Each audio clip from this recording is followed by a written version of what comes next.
It's the last day of the offsite. The meetings were productive, the energy was contagious, exactly what the team needed. The CEO pulls you aside to say, "Thank you, this was next level."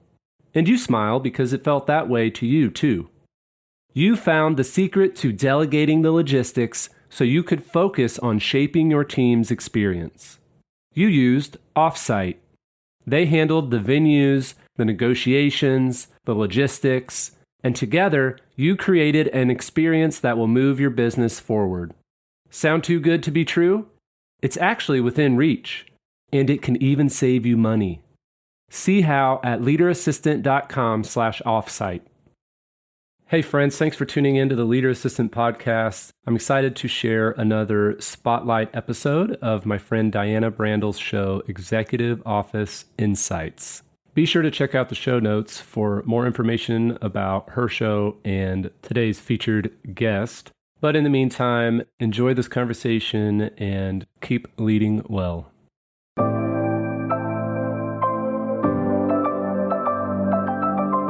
The Leader Assistant podcast exists to encourage and challenge assistants to become confident, game-changing leader assistants.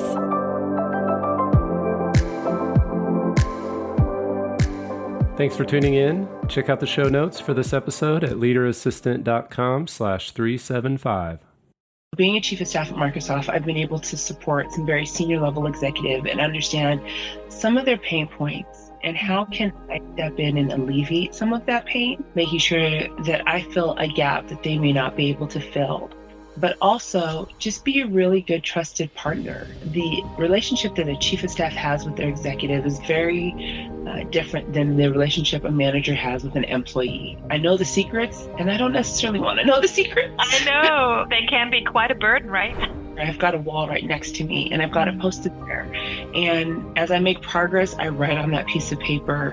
I've got paper all over my desk. Wait a moment. Working for Microsoft, talking about paper? You want to tell me you're still a paper and pen girl? I'm part of the club. I am. When I worked for Netscape, we were battling Microsoft at the time. Wow. There was a battle for browser wars. And at the time, Netscape had 74% market share, which is unheard of for a company to even have double digits market share, but to have it in such a large quantity. Mm-hmm. And I said, I'll never work for Microsoft, because at the end, Microsoft kneecapped Netscape. People change, companies change, and here I am today. I work for Microsoft. Welcome to Executive Office Insights with your host, Diana Brandl, consultant and coach for executive support. I travel around the globe to bring you the most exciting voices in the industry in front of my microphone. Get inspired by insider knowledge, real success stories, and new perspectives on leadership and executive support. I love when people are active on social media and when they stand for their clear opinions and when they root for others. And one of these incredible ladies is Marie. I followed her on LinkedIn. She speaks a lot about chief of staff. And that's why I wanted to hear a little bit more from her career. She just wrote a book, so make sure you check in with our show notes, of course. And now it's time to enjoy the episode. I'm very excited to welcome a guest that is actually in the U.S. right now. Hello, Anna Marie. How are you? I am well. Thank you for having me, Diana. How are you doing? I'm good. As I was telling you, I'm still on my winter break in the Middle East, so we could not be, more far away, actually. But technology, makes it possible. So let us know, where are you exactly based? So you said I'm in the United States. I'm in Utah.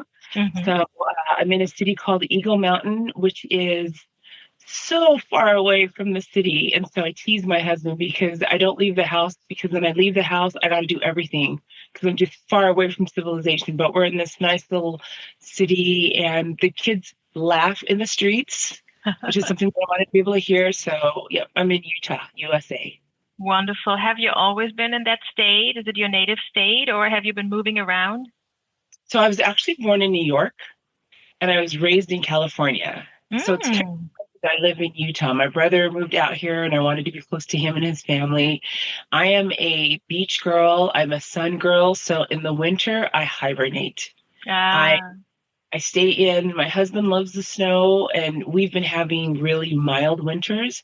So I have been enjoying the fact that there's no snow. And poor guy, he's just hoping for some snow. And I'm like, no, I can drive at least.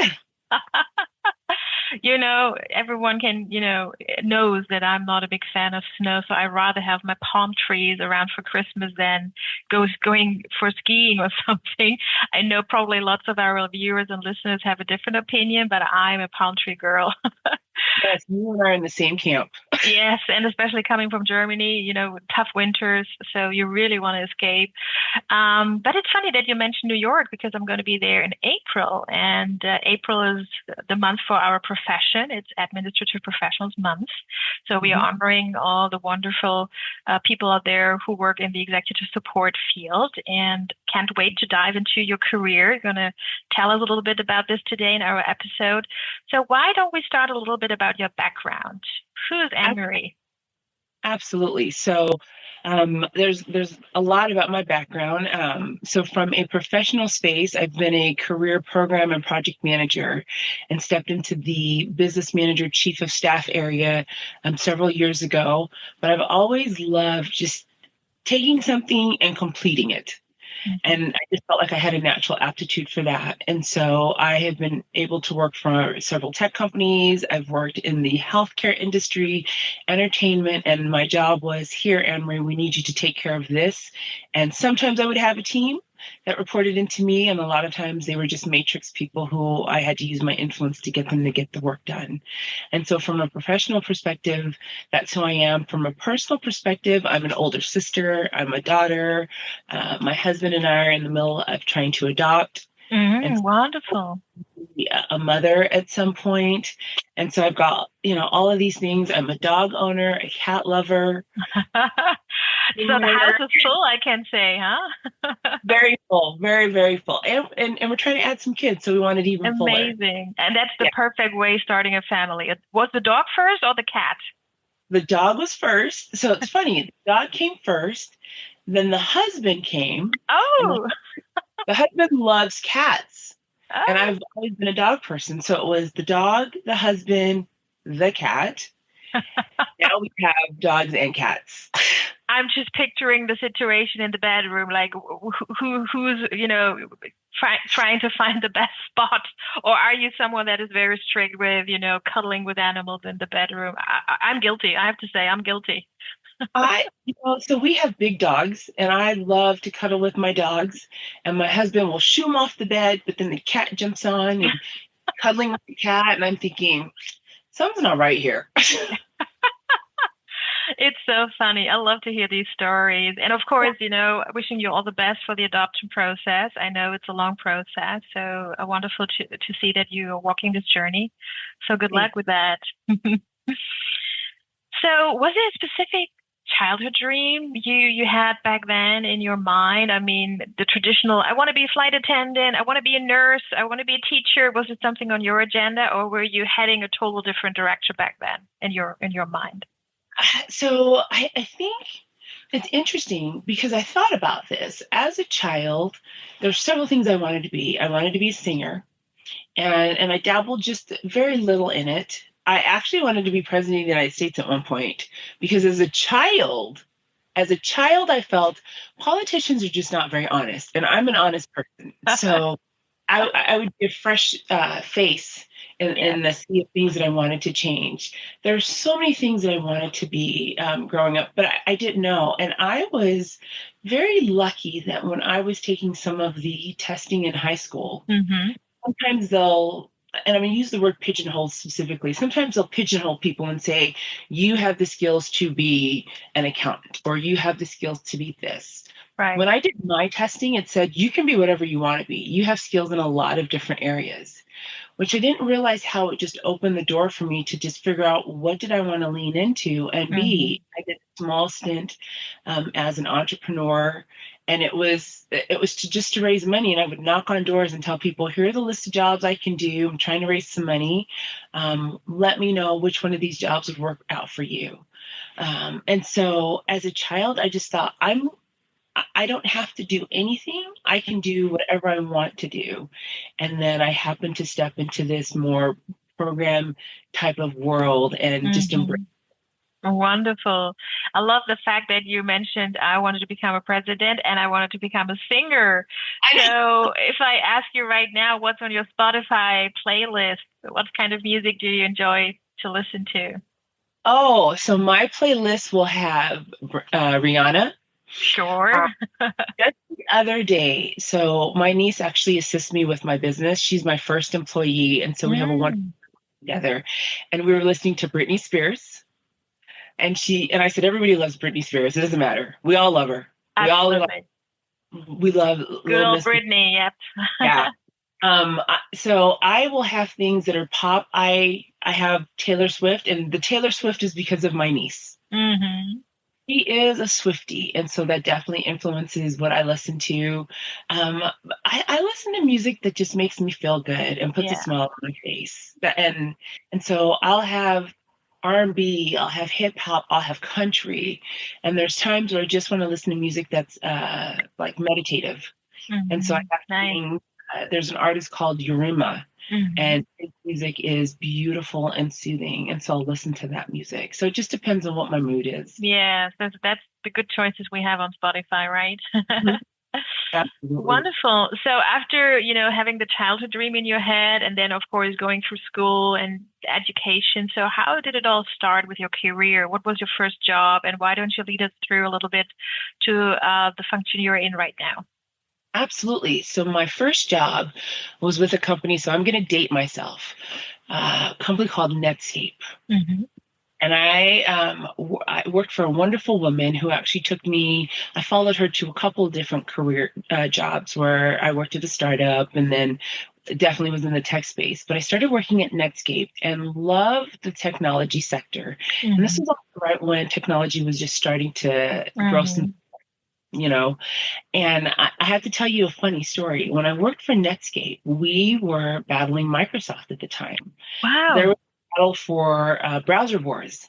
And at the time, Netscape had 74% market share, which is unheard of for a company to even have double digits market share, but to have it in such a large quantity. Mm-hmm. And I said, I'll never work for Microsoft, because at the end, Microsoft kneecapped Netscape. Right. People change, companies change, and here I am today. I work for Microsoft. And, I was going to laugh. Great career with Microsoft, but I share that with people because I said, you would have never caught me. And I had read books about how the internet was going to be changing things, and I was and I still am a Netscape girl. I still have some Netscape swag that I keep near and dear to my heart. But that was my first job, was working for Netscape, and then I ventured into the startup space, and that was amazing. Mm-hmm. To understand that landscape and how hectic but rewarding it was. You learn so much working with startups, right? I've been, hired to work with startups as well. I've been working with 2 startups. They were actually kind of grown up already, but it still smelled like, the startup vibe, and I loved it. I really loved it. Yeah. There's something exciting about that. And such a fast learning curve. Such a fast learning curve. Yeah. Well, and it gives you an opportunity just to sample a lot of different things. Mm-hmm. I mean, I had my role that I was in charge, but I was able to do a little bit of everything because we all had to do everything because we were real scrappy. We were just trying to figure out how we were going to make sure that we were going to be relevant. And the startup that I actually worked for was around for a while. And again, we had to deal with Microsoft and then I'm telling you, at the time, me and Microsoft, we were not friends, but there's been it's been nice to see that company evolve and change over time.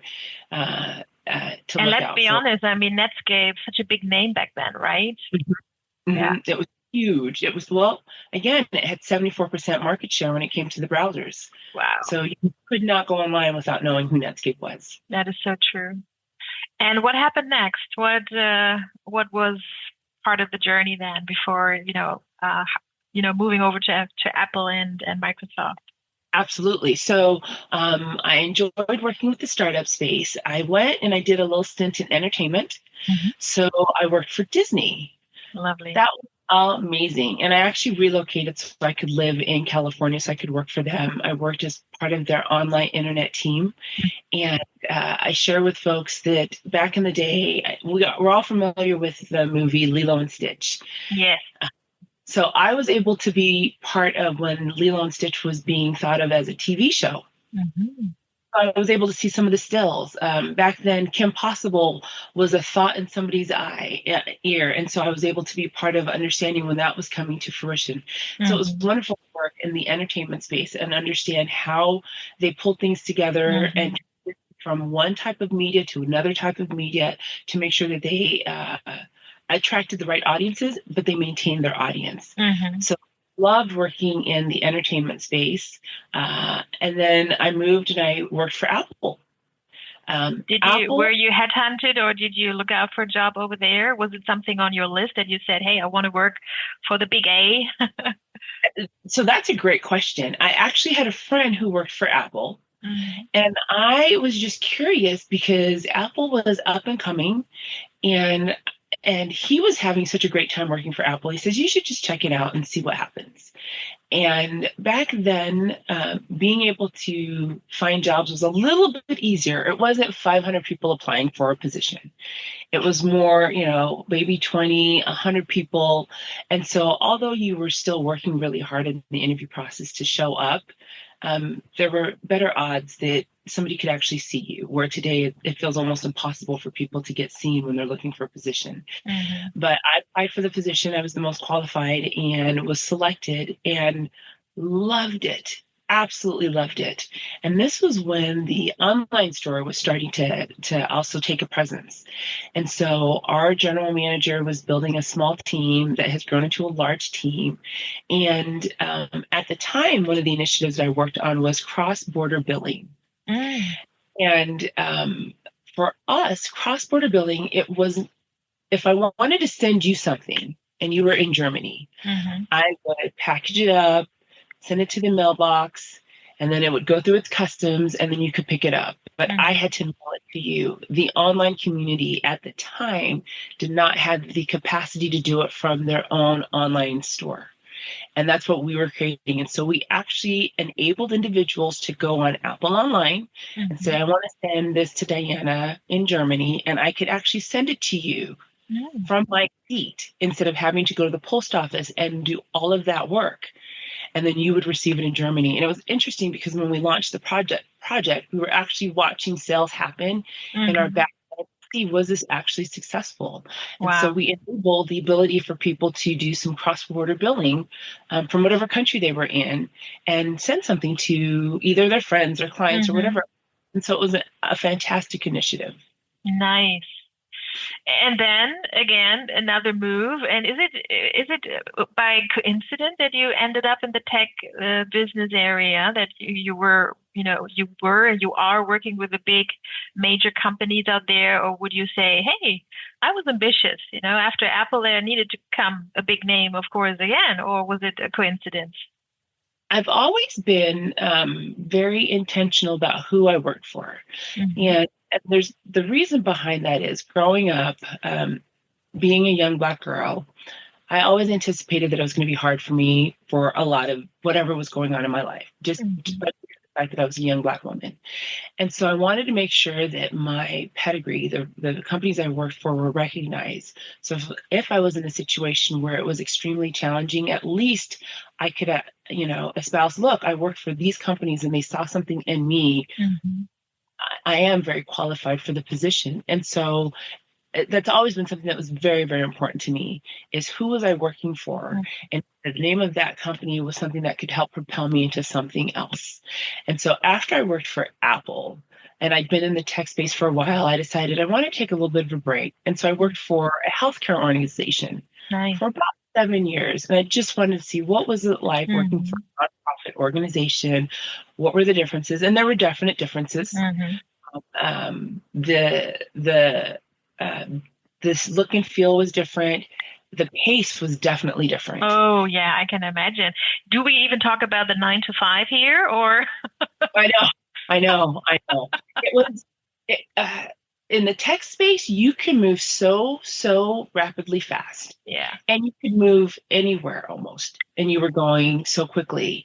And in the health space, they were very, very meticulous about how they were moving. Mm-hmm. And where I worked, we were very mindful of customer health. Mm-hmm. Lives. And now it's funny right now working in the tech space again, and people are like, oh, I've got to be on all the time. And my question is somebody's life at risk? Like, let's really think about that, because I actually worked for an organization where if I did something wrong, and I wasn't coding or engineering, but if I made wrong decisions, somebody's life was at risk. Mm-hmm. And so it really caused me to think differently about my workspace and how I was prioritizing my time and how prioritizing the work that I was doing. And so when I was in the health space, we were very slow, but because we wanted to make sure that the errors were minuscule, I worked on a project where we were making a change in our data center. Mm-hmm. And we were taking everything offline. We were trying to put in dual paths to make sure that we had redundancy in the right place. And we started our work at 8:00 at night. Wow. Start the changes, because we wanted to minimally impact our physicians and the patients. Mm-hmm. And so if something happened, again, the risk level was fairly low, but there was still risk. Mm-hmm. Where in the tech space, we really make changes all day long, even though I was going to say there's always A/B testing, right? Always.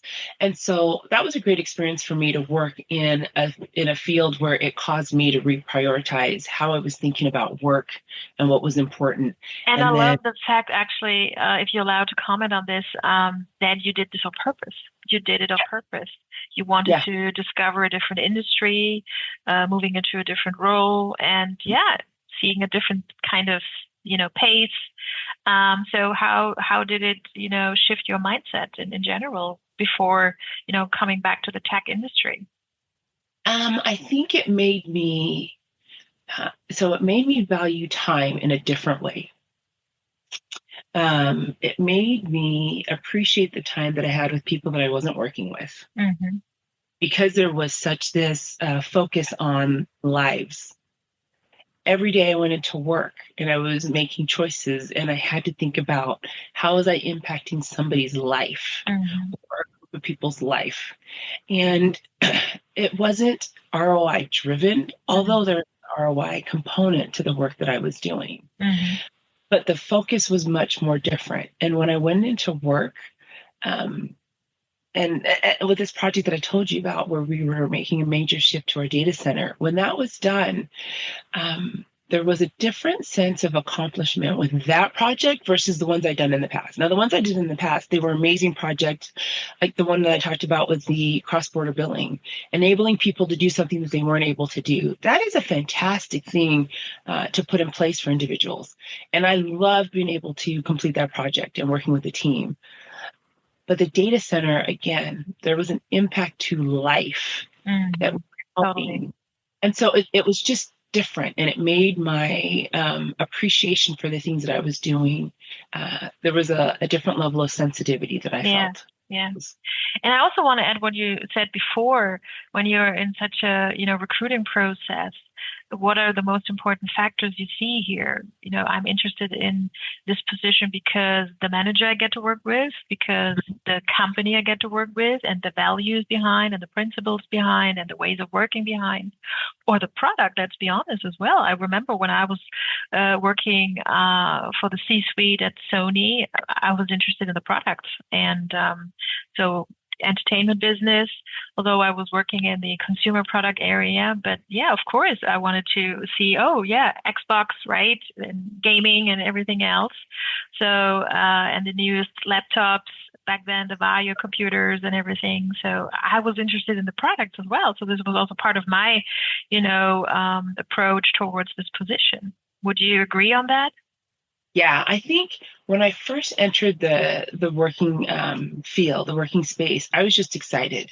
So I wanted to work for a big company, and I don't think I realized how much I wanted to make sure that it resonated with me as a person and the things that are important to me. Because early on, I wanted to I wanted to make a buck. I wanted to make a change. I wanted to help, and it was very exciting. The older that I got, the more, like you said, it was important to me, who was I working for? And could we have conversations where, even though we may not agree on certain points, I felt ethically, morally that we were aligned. I felt like what my company was doing was something that I could be proud of and that they represented my values. That has become more and more important for me the more I'm getting more experience, learning more in the employment space. And not to say that it wasn't important for me when I was growing up, but I don't think I thought about it as much as I do now. And so as I have conversations with people where they're looking for jobs or somebody wants to come and work for me, there needs to be this synergy. And it sounds a little cliche, but it's very true. If you are not in sync with how that organization or that person is moving forward, there's not going to be a lasting satisfaction with the job. Yeah. And it's well, I'm making a buck because I got to pay a bill, instead of I believe in this value, these values. I believe in this mission, and it's helping me. And I think working in the health space really helped color that for me, because at the end of the day, if we made a mistake, somebody's life was on the line, and I did not want to hurt somebody's life. And I didn't have to tell them. I wanted to make sure that I wasn't hurting them. I love that. That's a wonderful explanation. Yeah. And, when was the moment where you felt like knowing your own worth? When did this happen? During your journey, working for all these major companies, being very tech savvy, showing up as a strong woman, showing up as a woman with goals and clear targets. So when was that moment where you knew, hey, I'm worth it, and I'm going to show it, how much I'm worth it? And I'm not talking about only, money, but, your profile, right? Yeah. I think that's a great question. And I'm going to answer it in this way. I'm always discovering my self-worth. So I mentioned that, so I have my own business and my niece is my first employee. I think it's being crystallized because I have her with me. I've always understood that I had worth because I was very intentional about the jobs that I wanted to work for. And that's refined with, responsibility, being a manager, being a leader, working with certain types of individuals who are fairly senior in the organization. But that has come to be more crystallized having her as an employee because she watches me. And one of the things I had shared with her was growing up, I felt like I had one plan, and it was you go to school, you get a degree, you work a 9 to 5. We talked about the real 9 to 5, and then you retire, and then you kind of enjoy life. And so grateful for all the people in my life, my family, my teachers who help instill this work ethic in me. But that's what I always realized. And then I decided I wanted to do my own thing. And I realized I have different options and opportunities. I started to get people who sponsored me. And I remember having a conversation with one of my sponsors. And I said, I didn't realize I had a lot of options. And, I'm an old lady, not an old lady, but I love my age. I love that I'm going to have more grays. I don't color them. But I said, I'm entering that time of my life where I can start to look at slowing things down. And he looked at me and he says, you have so many options. And it struck me, I do have options. And having her recognize, and I tell her often, you have so many options. You can work a 9 to 5. You can do your own thing. You can take a break and you can travel the world. You have a lot that is your story. And I think, so your question, the reason I love it is because I think I've always been developing this. It's always been something. I've always realized that I had value and worth, and what that looked like was defined in the moment that I was in. And so right now, my value and my worth is being defined by the people who I am around, the people that I'm able to influence and impact. And that young lady who comes and works with me twice a week, and we get to strategize on my business. And she comes up with ideas, and she solves problems that I can't even solve, and is in touch with a generation that I'm striving to get in touch with. So I really love that question. Was she already part of your book project? She was not. So my book project, so this is an interesting story because I never in a million years thought I would write a book. I've had to say never, right? I know. I've had to write papers. I've had to write statuses. I've had to write in my job. I've had to ghostwrite for my executives, but I never thought I would write a book. And I had a sponsor who challenged me because I said, I should write a book about being a chief of staff. I've been doing it for a long time. I've got some ideas. And he said, so why don't you just do it? Right. And I thought, why don't I just do it?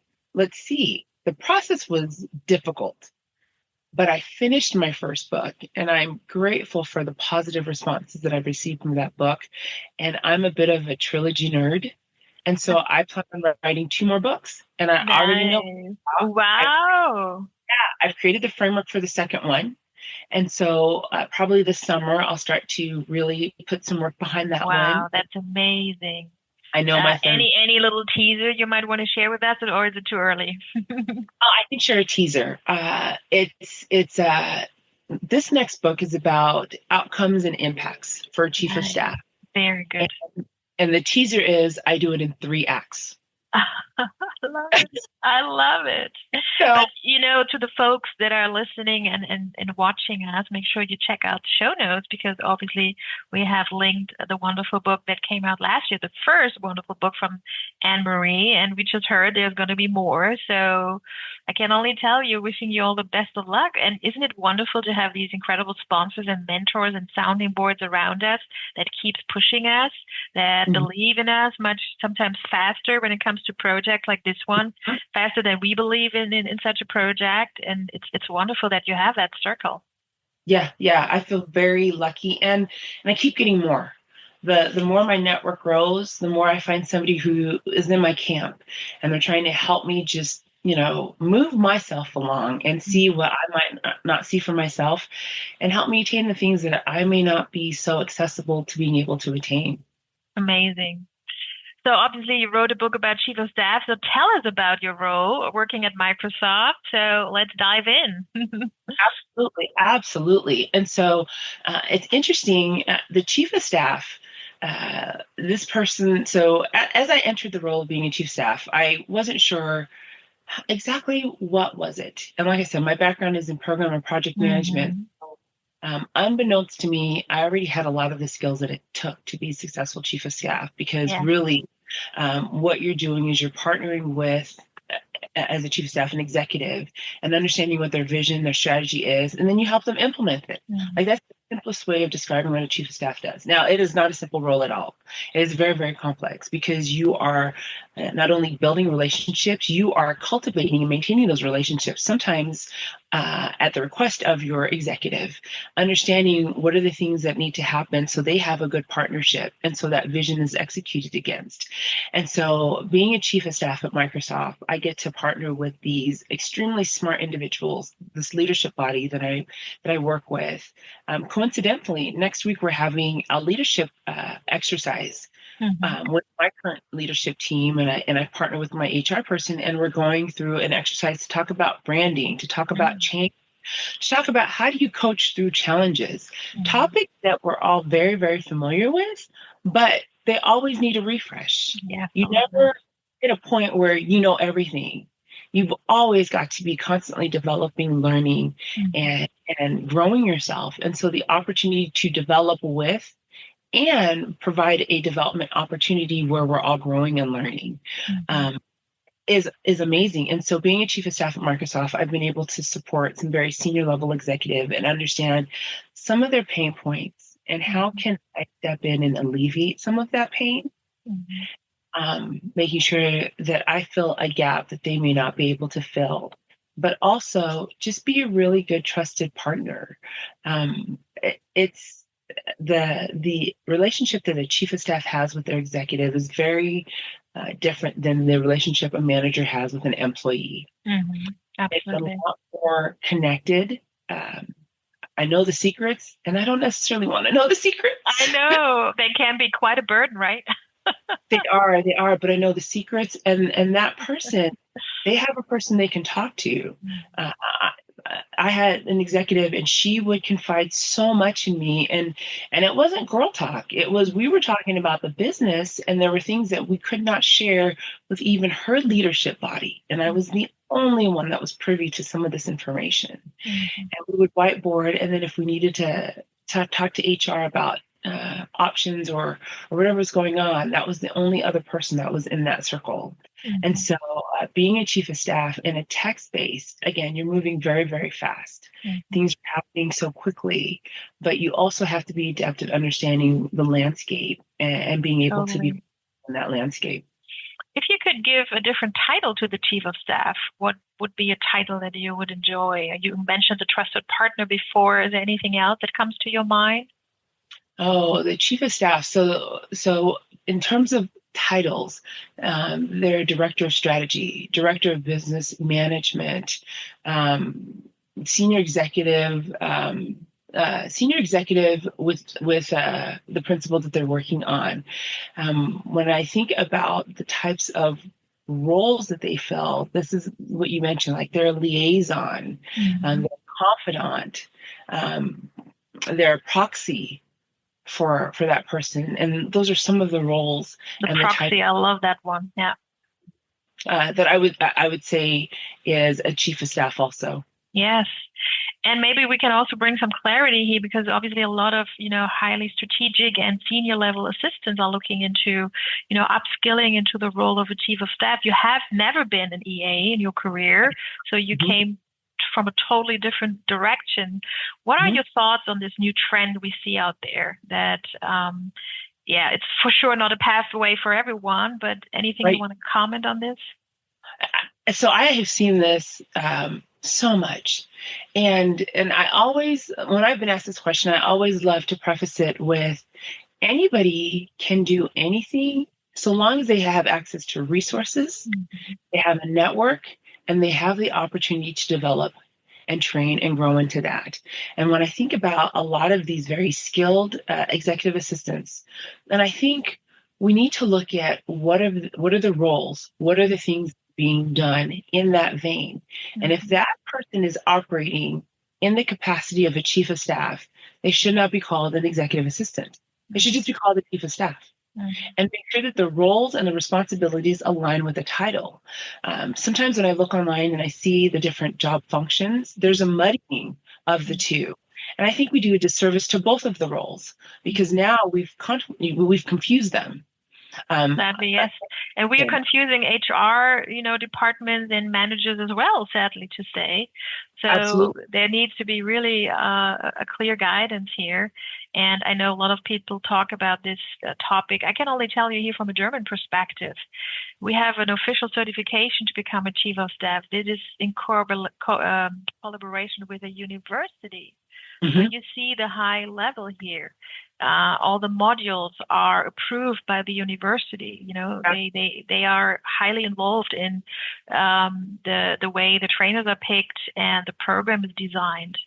So this is for sure something that is not only quite an investment to take, and it takes a little while, but I fully support how they do it. And because also to see the degree, behind there, that the university is involved, and we are glad to have this certification here in Germany as of this year, that also these people who are looking into this pathway think, is this really the right way for me, or is it maybe a little bit into a different direction, right?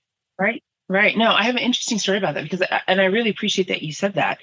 Being at Microsoft, a peer of mine and I recognized that we had a lot of people who kept asking us, how did you get into this space? How did you get into this space? And so we had created a course based on some of the things that we had known.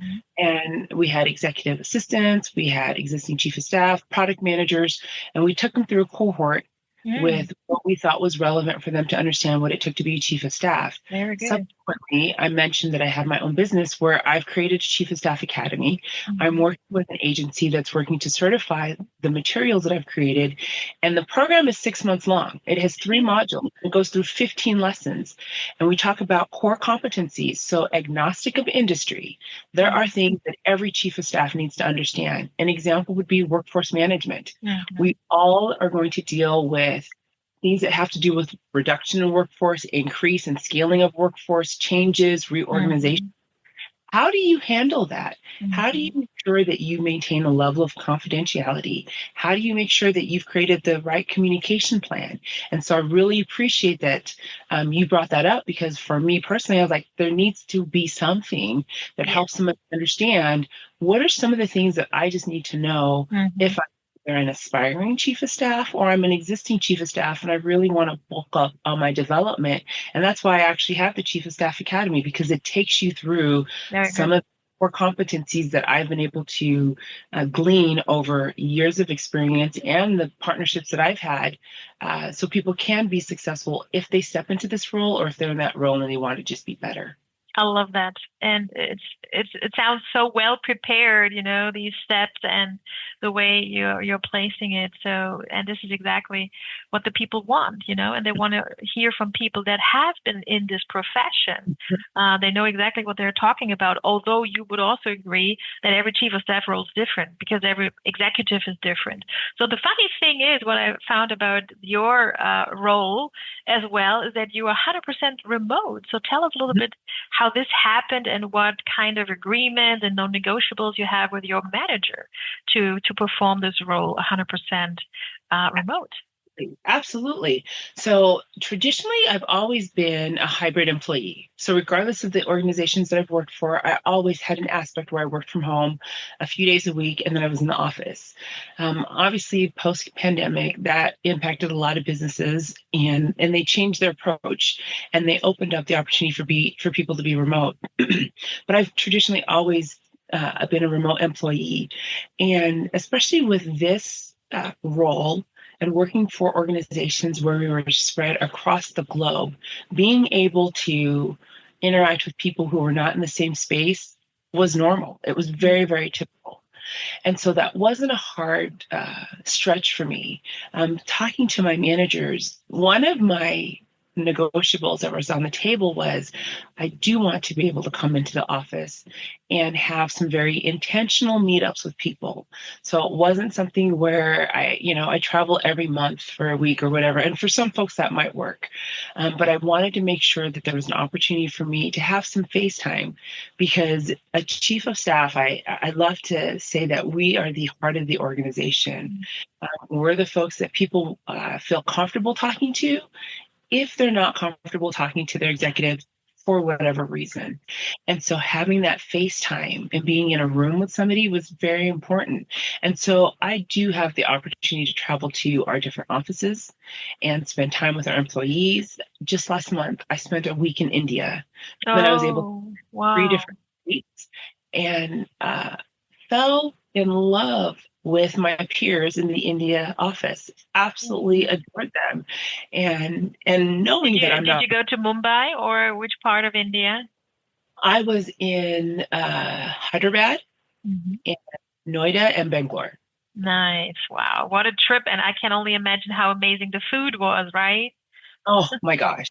The food was fantastic, but it was the people, and it was experiencing a different culture in a different way.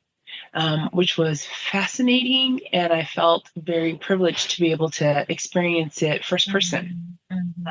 Again, with my peers in the beautiful country of India. And so that's one of the things that's very important to me, is not extensive travel, but some travel to be able to cultivate those relationships with individuals in real time. Yeah. Have you been to the Munich office for Microsoft? Not yet. Please put it on your list. I will. The executive assistant to the German CEO of Microsoft, which is a woman, it's always, Satya always has good choices in placing the right managing directors. Switzerland had a female leader for a long time. Germany So my friend works for the Microsoft CEO there. So you need to come because it's a beautiful office. So get this trip booked. I will be around then too, because Microsoft is my customer actually. I would love it. I would absolutely love it. Thank you for telling me that. Yeah, and so I think that's been the biggest thing for me is just helping folks understand the integration of some FaceTime is important. Not all the time, but some FaceTime is definitely important. Absolutely, I love that. And I mean, coming to the end of our wonderful interview, thank you so much for everything you've shared. I can only not only wish you the best for the future projects you've been sharing with us, another book, the adoption, your business. So there's a lot on your agenda for 2025. So how do you enter into a new year? Are you one of these people who creates a vision board, a mind map, manifestation? Do you have everything in your brain? You don't need to write anything down? Or how do you enter in a new year? And what other things are on the agenda for 2025? So I do have a vision board. I created it a while ago. It hasn't changed because I was and I continue to dream really, really big. And so that stays in the forefront of my mind. I'm not a New Year's resolution person, but I am a very goal-driven person. And I have a folder and I have my goals and I start to think about them. And my goals are actually right here. I've got a wall right next to me and I've got it posted there. And as I make progress, I write on that piece of paper. I've got paper all over my desk. Wait a moment. Working for Microsoft, talking about paper. You want to tell me you're still a paper and pen girl? I'm part of the club. I am. I've got papers. If I don't have a notebook, I'm part of the club. I understand you. Rooting for you. It's still so relevant. It's always going to stay relevant. I know. We love OneNote, right? We love Microsoft To Do. We love the planner. But hey, paper and pen is still allowed. Yes. It's the original, and I love sticking with the original. But I have my goals, and like I had mentioned, one of my bigger goals is to start with this book. My second one. My other goal was to complete the certification for the Chief of Staff Academy. I've been in soft launch mode, and so I've had to go through it to get some feedback, make some refinements. Good. Enjoying that process, as difficult as it is, and continue working with my niece as my employee. So I have 4 nieces.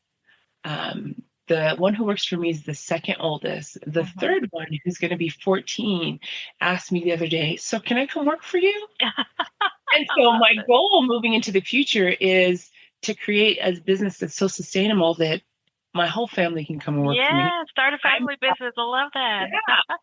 Yeah, my husband works 100% in my company. So how about that, right?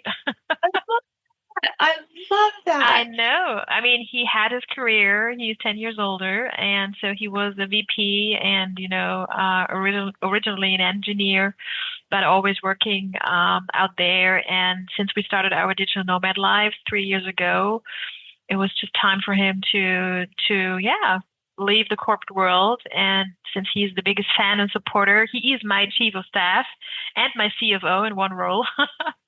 So I couldn't be happier having him be part of my team, and it's growing. Yeah. That's awesome. It's a wonderful feeling that you work with people and you have them around you. And throughout the 8 years that I've been running my business, I was just always happy to have the right experts around me. The guy who's, preparing a podcast, who's cutting all of this. I'm not doing this myself. I knew when I started a podcast 5 years ago, I needed to have the right expert. So shout out to Sebastian in Bali, who's doing all of that, and a fellow German who's living in Bali. So he's the one, who's been by my side from day one when we launched the podcast. And I love to have the right experts in my circle because I can support other, entrepreneurs and their businesses. And that's how it all runs, right? Support each other. That's wonderful. Well, I echo and agree with all of that. I love that it's my family that's around me.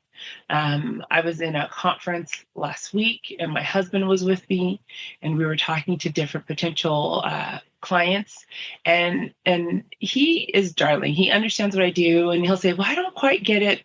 He gets it. And so both of us are talking to clients, and there's this whole sense of pride where I'm watching him just do his thing on my behalf. And it just, it touched my heart. That's so wonderful. And you know what's interesting, when you talked about New Year's resolution, I know everyone is going differently into the new year. Some people have a word, some people have a motto, some people, create their vision boards and do the manifestation. I love to see this, how it works for people, but I also believe more into a motto. And my motto is actually, celebrating my enoughness. I'm a big fan of, saluting myself, being an entrepreneur for 8 years, running a podcast for 5 years, being very active on LinkedIn, constantly supporting the industry.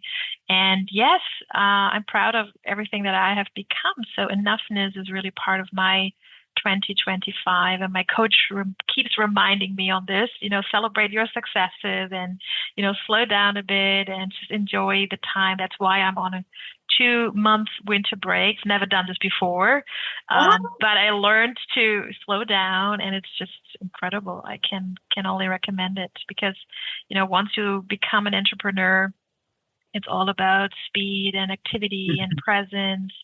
And after 8 years, I say, hey, let's slow down. You've done a lot. You've achieved a lot. So celebrate yourself, clap yourself on the shoulder. And even if you're, that's me being a very busy person, always having creative ideas, just, allowing yourself to relax, and because this, on the other hand, can be also quite productive.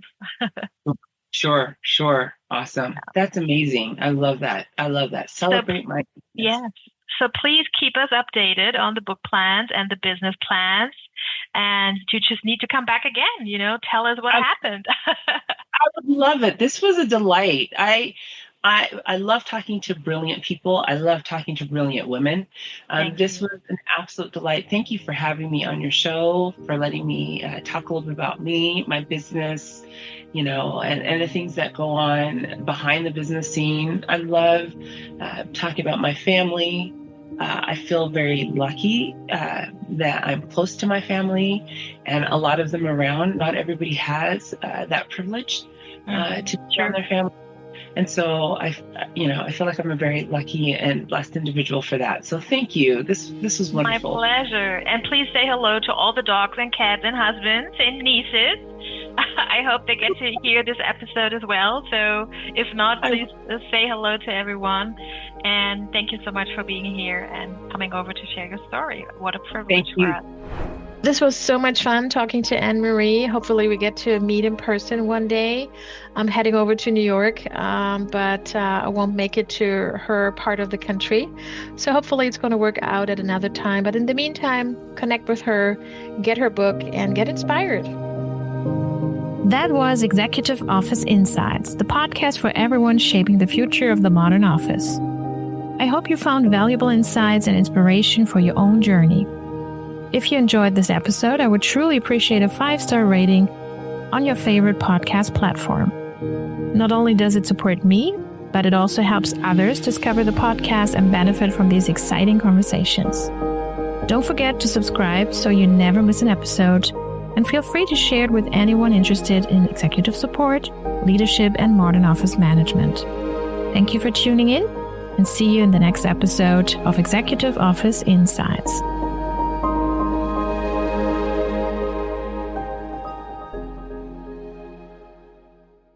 You're listening to the Leader Assistant Podcast.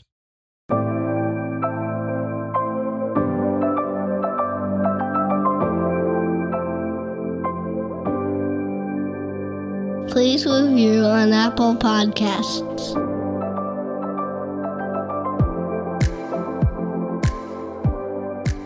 GoBulls.com. The Leader Assistant Academy is an AI-powered, on-demand professional development resource. It's for growth-minded executive assistants and administrative professionals just like you. When you enroll in the Academy, you get access to the Leader Assistant course plus streaming access to the audiobook. The course includes video lessons for each chapter of the Leader Assistant book, as well as the entirety of the Leader Assistant workbook study and discussion guide. Additionally, you get access to my exclusive Academy newsletter where I share thoughts on the state of the administrative profession, behind the scenes of my business, and sneak peeks at upcoming projects. Your enrollment also includes a one-on-one 25-minute coaching session with yours truly. But my favorite part of the Academy is the AI agent, which I've named ACE. ACE is the only AI agent on Earth trained on the Leader Assistant book, workbook, course, and Academy newsletter. So if you need guidance at 2 a.m. on a Thursday because you have a big meeting coming up with your executive and you want to ask for help, you can log on to the Academy, interact with ACE, and this AI agent will help you along your journey, guiding you to specific resources that are actually helpful in that moment. To find out more and enroll in the Leader Assistant Academy, visit leaderassistant.com/academy.